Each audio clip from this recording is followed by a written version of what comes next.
El dólar García Moritán, 400 pesos, llegó cuando García Moritán dijo en su momento que iba a llegar el dólar a 400 pesos, lo trataron de loco.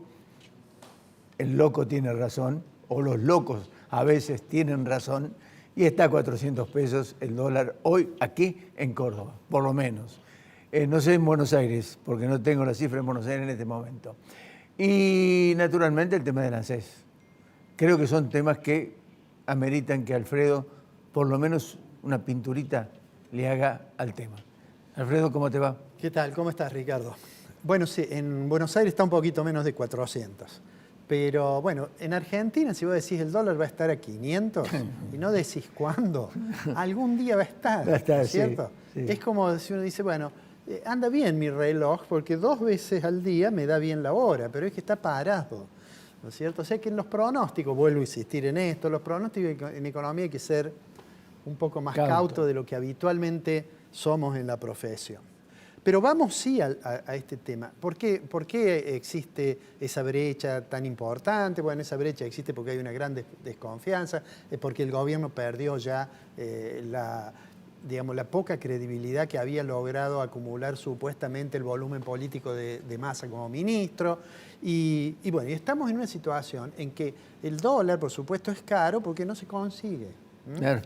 Entonces, alguien puede decir, y queda bien, pero que finalmente es lo mismo, que no es que el dólar esté muy caro, sino que el peso está virtualmente destruido, ¿no es cierto? ¿Qué es lo que va a hacer ahora? El gobierno está realmente en una situación muy complicada. Nosotros lo venimos diciendo que la situación del sector externo no se iba a resolver cuando en su momento se tomó la decisión de dar un tipo de cambio especial para las exportaciones de soja, que eso significaba, bueno, resolver el problema en ese momento, pero que seguramente a futuro iba a reaparecer. El Banco Central viene perdiendo, nosotros hemos dado los datos, viene perdiendo reservas. 2.600 millones de manera desde enero. Muy, muy importante. Y entonces, bueno, el gobierno atina a medidas que son realmente de una improvisación importante, pero que tampoco tiene muchas opciones. Y ahora se le sumó el problema del bajo rendimiento que va a tener la producción agrícola como consecuencia de la sequía. Entonces, está claro que en este mes y el mes que viene, el gobierno tiene un problema muy serio. El Banco Central tomó la decisión de subir la tasa de interés porque se ha comprometido con el Fondo Monetario Internacional de mantener la tasa de interés positiva en términos reales. En realidad no está todavía. El dato de inflación de marzo seguramente va a ser una pésima noticia para el gobierno. 7 dicen, ¿no? Hay quienes estiman que puede estar cerca del 7%. Entonces, ¿qué es lo que hace? Bueno, el presidente consiguió finalmente la audiencia con Joe Biden, se va a reunir con él.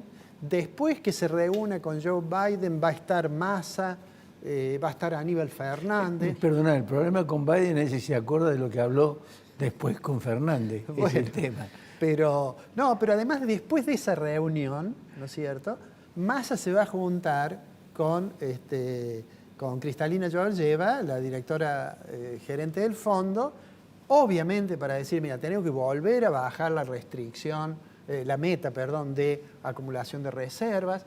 Y yo diría que en esa circunstancia, con este problema del sector externo, el gobierno a lo que apela es, por un lado, vos mencionaste, le dice a ANSES, usted tiene que desprenderse de sus títulos en dólares. En particular, ese conjunto, cuando usted lo venda y va a recibir pesos a cambio de eso, ¿no es cierto? Usted el 70% de esos pesos lo va a usar para comprar un título del Tesoro. ¿Qué es lo que se ha dicho de esto? Más allá de la discusión, hay 2 iniciativas parlamentarias en el Parlamento Nacional para que se derogue el decreto ese. El gobierno no sabe muy bien cómo defenderse. Rubinstein, que es una persona que sabe economía, hizo una nota para mostrar que no era perjuicio para los jubilados, que no era una expansión del financiamiento de déficit, que no era un aumento que violara las normas con el Fondo Monetario Internacional. La nota obviamente está llena de supuestos. Sí. En realidad lo que ocurre es que si le va a dar el 70% en título, y bueno, en algún momento lo va a utilizar, y ahí Rubinstein, con un cierto grado de honestidad intelectual, dice en la nota, bueno, sería como que está prefinanciando el gobierno con eso, pero bueno.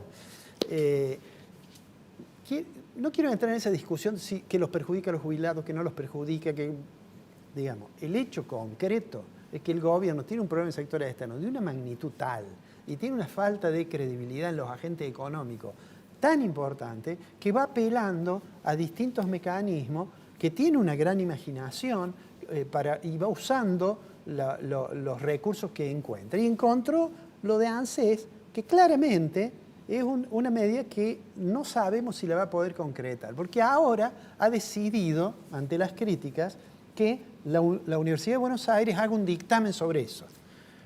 Dos cosas: la universidad no puede hacer un dictamen sobre eso, la universidad pueden algunos profesores de la universidad opinar sobre eso, pero no puede, como institución, dar una opinión, porque si hay un principio básico del pensamiento universitario, de la universalidad, es que hay más de una mirada, ¿no es cierto? Y esto lo digo, yo he sido decano. Cuando alguien del sector público pedía un informe, lo hacían unos profesores que decían profesores de la Universidad Nacional de Córdoba, pero no son la universidad. Claro. En el caso particular, escuché recién, cuando venía para acá, que una de las personas que va a opinar es un economista que se llama Javier Curcio, a quien yo conozco, que es una excelente persona y que es el director del Departamento de Economía de la UBA. Trabajó en su época en UNICEF, pero bueno, será la opinión de él y de otros dos respetables colegas. O sea, está claramente eso, digamos, sumamente complicado. Lo otro que va a hacer el gobierno, ¿qué? Va a restringir más las importaciones. No tiene opciones. El gobierno no quiere desdoblar el mercado cambiario, algo que nosotros alguna vez hablamos aquí. Podría decir, mire, todo el intercambio comercial va por este mercado, que sería este que ahora le llamamos mercado único y libre de cambio, que sí, no es ni único ni libre. Y este otro va por el financiero, y pongo ahí turismo, transacciones financieras, servicios, lo que sea, más parecido a lo que sería el contado con liqui o el MEP, ¿no es cierto? Bueno, no lo quiere hacer. De hecho, esto que hace con los bonos es porque también va a utilizar ese mecanismo para ofrecer más bonos y que se calmen un poco el contado con liquidación y el dólar MEP. Digámoslo brevemente, por si alguno de nuestros televidentes no recuerda cómo es, que ese mecanismo es que yo voy con pesos, compro un título que está nominado en dólares y después cuando lo vendo me quedo con los dólares. La diferencia entre los dólares que me dan y los pesos que pagué, divido. Esos pesos divido los dólares que me dieron y me da el tipo de cambio implícito, que es lo que le llamamos ese dólar MEP o dólar, dependiendo de que lo coloque y lo venda en Estados Unidos, sí, o acá, ¿no? Bueno, pero digo, eso lo hace también para tratar de calmar y de mantener, en la medida de lo posible, que no sea tan volátil la brecha, porque eso genera expectativas igual. No hay nadie que hoy no crea que en algún momento va a haber un ajuste cambiario. Sí. El tema es que no puede ser un ajuste que se haga de manera desordenada, porque va a ser un problema realmente grande. El tercer vía, que sería, bueno, acudamos a los organismos de crédito internacional. Ya le hemos pedido al Banco Mundial, ya hemos conseguido cosas del BID. Bueno, el fondo podría darle un crédito como situación de emergencia.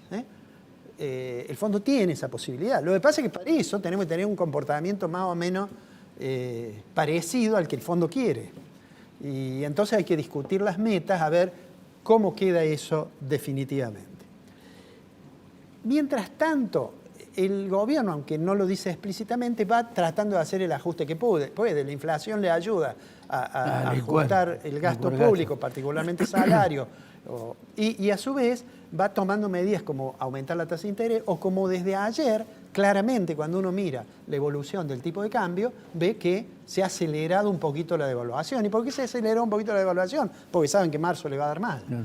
Pero digo, es todo medidas aisladas, y probablemente no puedan presentar un programa, porque si lo presentaran, sin lugar a dudas, nadie le creería. Se agregó a eso este problema de la sequía, ¿no es cierto? Entonces, ¿qué hace el gobierno? Dice, bueno, todo esto nos pasa por la sequía, o por la guerra, o por pandemia, o por lo que sea, pero lo concreto es que los agentes económicos eso no lo miran los números. Y los números advierten de una situación complicada, que como dijimos el programa pasado, no estamos hablando de que vamos a caminar inexorablemente hacia un proceso hiperinflacionario, que podría ocurrir, pero que sería más probable si hubiera una crisis política en la superestructura, en la coalición de gobierno. Ahí sí se complicaría mucho más. Mientras tanto, el gobierno dice, bueno, usted tiene el sector agropecuario tiene problemas, el sector agrícola básicamente, entonces dice, bueno, vamos a hacer de que usted pueda acceder a ciertos beneficios sin hacer muchos trámites, porque a veces los trámites de la emergencia son un poco burocráticos, y con eso le vamos a dar facilidades de pago, la AFIP, hasta 48 cuotas en alguno de los casos, vamos a suspender las intimaciones, vamos a permitirle que si usted tiene que vender el ganado porque no tiene que comer y porque se le mueren los animales, lo tiene que vender forzadamente, bueno, que usted pueda deducir de impuesto a las ganancias la venta forzosa que tuvo que hacer. De manera tal que son todas medidas, como dijimos una vez hace mucho cuando esto empezó, hace un año el presidente Fernández, que finalmente se va a sacar la foto con Biden en el Salón Oval, el presidente Fernández, o afuera de la casa probablemente, le declaró la guerra, ¿te acordás? La guerra de la inflación. El sábado empezamos la guerra, hace un año. El viernes. El viernes, claro. Viernes empezamos la guerra. Empezamos la guerra. Y en aquella oportunidad dijimos, y no, es difícil que ganemos esta guerra, porque es como el comandante de una patrulla que dice, vamos a tomar aquella colina y manda a los soldados de a uno. Lo más probable es que no la tome. Claro. Y lo que pasó es que nunca tuvo un plan que fuera consistente, lo cambiario con lo monetario y con lo fiscal, y entonces fueron mandando soldados de a uno. Y hoy Massa, yo creo que si mira, le van quedando pocos soldados, Ricardo. Vamos a ver cómo vuelve de Estados Unidos. Y te quería comentar algo una vez, a propósito de lo que comentaba recién de los soldados que mandaban a pelear y los mandaban de a uno. Visité un amigo y le gusta la pintura, y vi un cuadro. En el cuadro había un mendigo y un hombre que tiraba una moneda. Eso me parece la Argentina hoy. No el que tira la moneda, sino el que pone la mano. Que pone la mano. Eso bueno, es la Argentina hoy. Y para el próximo gobierno, que vas a tener aquí una persona conducción de la coalición cívica y otra persona, candidato de gobernador, yo supongo que tienen claro que lo que viene, es malo. No es un jardín de rosas, hay que cruzar un desierto. Alfredito, nos vemos la semana que viene. Nos vemos la semana que viene.